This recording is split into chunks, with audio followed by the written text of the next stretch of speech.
When I decided to send my 1956 Topps set to auction years ago, I couldn't part with the Mick, so here he is. In terms of the rest, there was one star whose card I missed the most and always wanted back in my collection.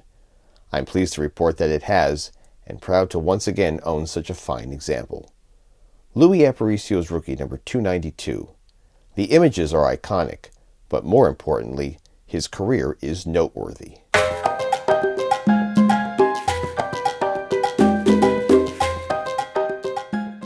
Born in 1934, Luis sprung into the game of four corners, as it was called in his home country of Venezuela, at age 12, playing for La Deportiva after a stint as bat boy. His father and uncle, both educated and athletic, taught the game to Luis and his teammates as they traveled between many Latin American teams in the late 1940s. Luis' exciting play during the Amateur World Series in 1953 convinced him that playing professional ball was his fate. His outstanding play in the first ever Major League tournament which followed cemented his name as a future star of the game. He had pretty big shoes to fill, and not just at playing in the infield. His father, Luis Aparicio Ortega, was hailed as a quality athlete, being one of the country's first true stars, and also for helping develop the game and its popularity within Latin America. At age 19, after receiving accolades for his tournament play and being vouched for by players and managers, the younger Aparicio signed with the Chicago White Sox.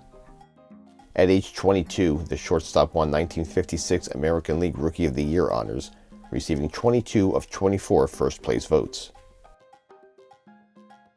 The explosiveness with which he played in the major leagues wasn't confined to just a handful of seasons, as he was consistent both at the plate and defensively throughout an 18-year career.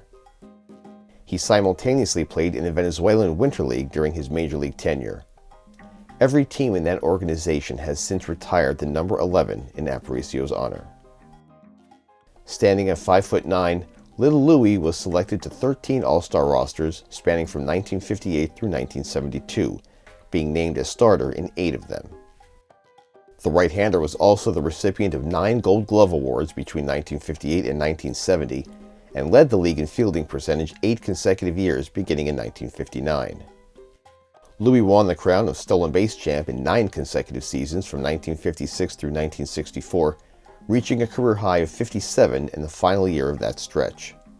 A member of the 500 Stolen Base Club, his career total of 506 ranks 38th on the all-time list.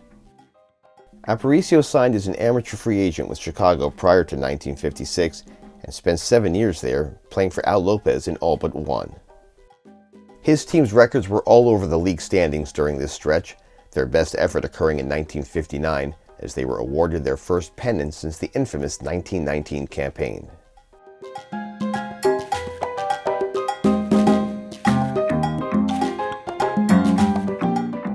Before the 1963 season began, he was traded to Baltimore in his 6-player deal.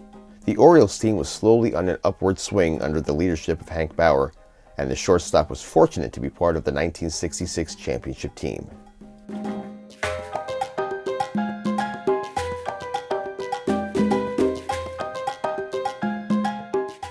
Following the 1967 season, another 6-player trade saw him return to the south side of the Windy City.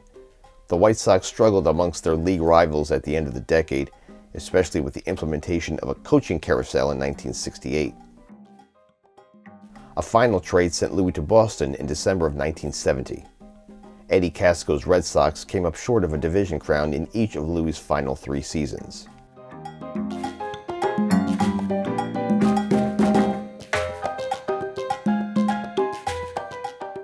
The Hall of Fame came calling in 1984 when, in his 6th year of eligibility, Louis garnered 84.6% of writers' votes, becoming the first Venezuelan-born player elected. 2 days later, his uniform number 11 was retired by the White Sox.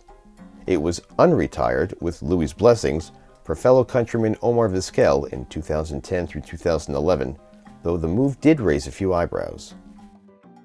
A statue in Louis' likeness was unveiled in 2006, showcasing his infield prowess with fellow Hall of Famer Nellie Fox.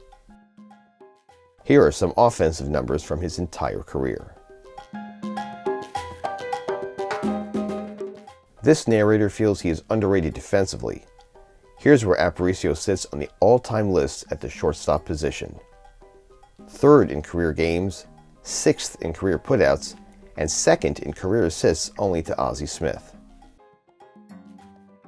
How many cards of this legendary infielder do you own? Don't you think it's time to acquire some more?